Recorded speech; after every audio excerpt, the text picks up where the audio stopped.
Hey guys, welcome back to Maxim Automation. Today I'm going to start a new tutorial series for Git where I'll try to cover all the topics related to the Git. So these are the topics which I'm going to cover today as part of this tutorial. First we'll discuss what is version control system and then different types of version control system. Then we'll discuss about Git and then the Git architecture. I hope this tutorial will help you to understand the Git and how you can maintain your source code versioning using it. So let's start with it then. Let's first understand what the version control system is. Version control or source control is the practice of tracking and managing changes to the code so that you can access the specific version of the files at any time. It ensures that everyone in the team has access to the latest code and modifications which are being tracked. Whereas the version control systems are basically the tools that helps team to manage changes to their source code. Let's say that you have this file in your local machine. And whenever you made changes to this file, a new version of this file gets created. So the number of times you modified the file and commit the changes, a new version of the file will be created. As development environments have accelerated, version control system helps software teams work faster and smarter. This system keeps track of every modification to the code. If any wrong code has been committed, then the team can roll back their changes and compare earlier versions of the code to fix the wrong code without impacting the work of other members of the team. The main reason why the version control system is necessary because now multiple teams from different geolocations work together to develop the code. Since all of them are doing changes to the source code, it is important that the changes can be tracked and be communicated to the other team members. Using a version control system improves the management and efficiency while developing the code. Now, if we talk about type of version control system, then we have three types of it. First one is local version control system. It is one of the simplest form of version control where a database is used to maintain all the changes to the files. RCS is one of the most common VCS tool. It keeps different patches of the file in a special format on disk, and the system maintains the file on the local system only. So local version control system basically keeps your file on your local system only. The number of time you update your file and commit your changes, the copy of the latest file will be created with a new timestamp with the new version. And these histories and versions will be maintained by the version control system. So it might be using some kind of database to maintain all those file tracking history. Then the next type of system is centralized version control systems. This system contains just one repository and each user gets their own working copy. You need to commit your code to reflect your changes in the repository. It is possible for others to see your change. Let's say that there are 3 persons in the team and all are working on a copy of the source code. So whenever they are done with their changes, so they commit all the code to the central repository. The moment one person commits his changes to the central repository, then other can see those changes by taking the update of the latest source code. These systems like SVN or CVS have a single server that contains all the version files. For many years, this has been the standard for version control. After that, the third type of version control system is distributed version control. This system contains multiple repositories. Each user has their own repository and working copy. If you commit your changes to your own repository, then it won't give access to your changes to others. This is because commits will reflect those changes in your local repository only, and you need to push them in order to make them visible on the central repository. Git is the type of distributed version control system. So that was all about the version control system. Now let's discuss what is Git. So as we discussed, Git is a version control system. It's a free and open source distributed version control system, which is used to handle small to large projects with speed and efficiency. With the help of Git, we can track the changes in any set of files so that we can see the record of what has been added or modified, and also can revert to any specific version. Git also makes collaboration easier.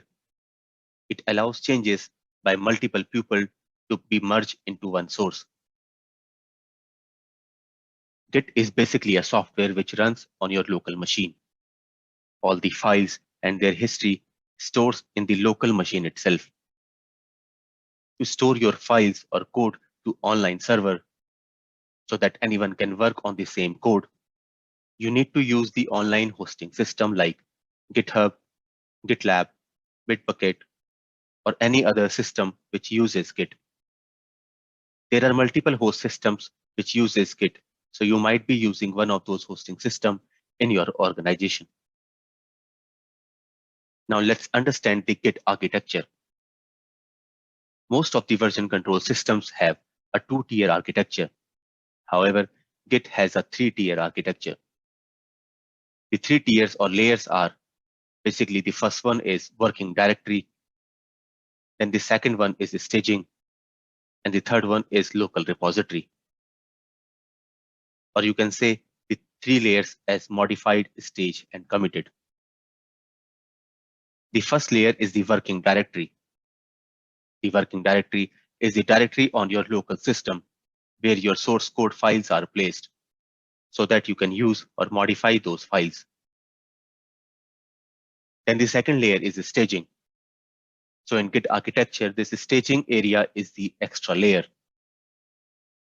Staging is also called an index, which is actually keeping tracks of the files for changes that will be committed when we do our next git commit command.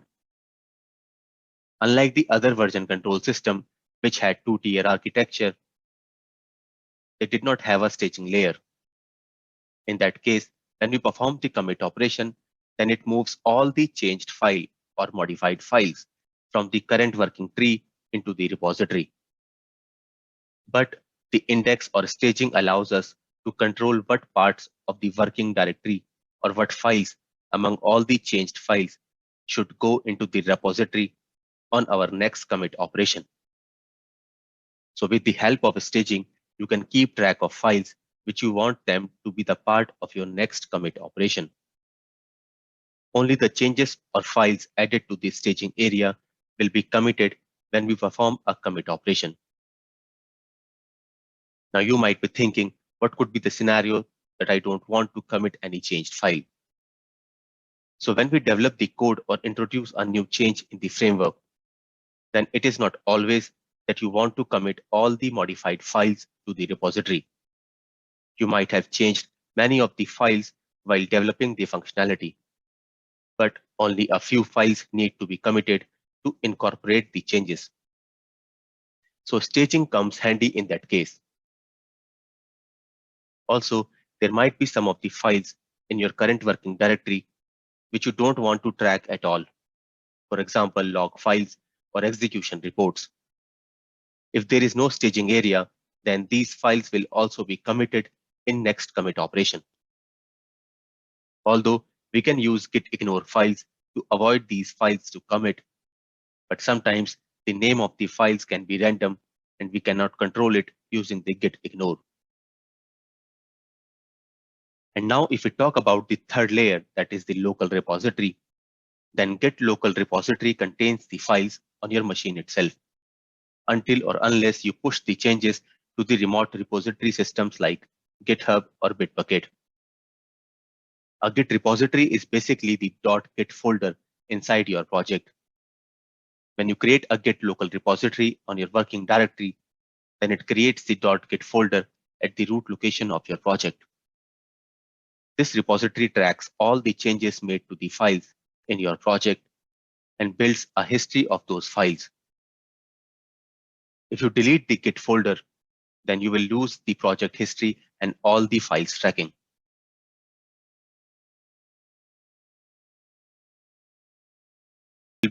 One thing to remember over here is that when we do the git add command, then the code does not move to the local repository.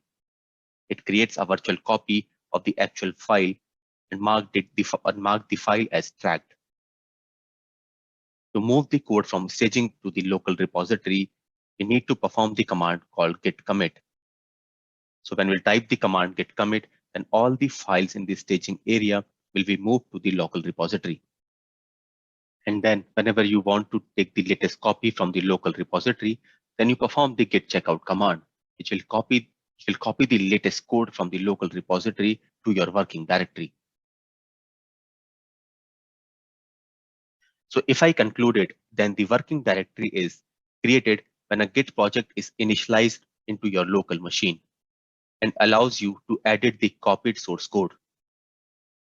And when you edit the files, then the code is staged in the staging area by applying the command git add. So when we do the git add command, then code is moved to the staging. So this basically contains the copy of the modified file. You can perform multiple git add commands before committing your changes. And at last, if you're done with your modifications, then you can go ahead and apply the git commit command. This replicates the latest file or snapshot in all three stages, making them in sync with each other. So I hope you have understood the Git and its architecture. If you liked it, then please hit the like button. Also, please don't forget to subscribe to the channel. Thank you.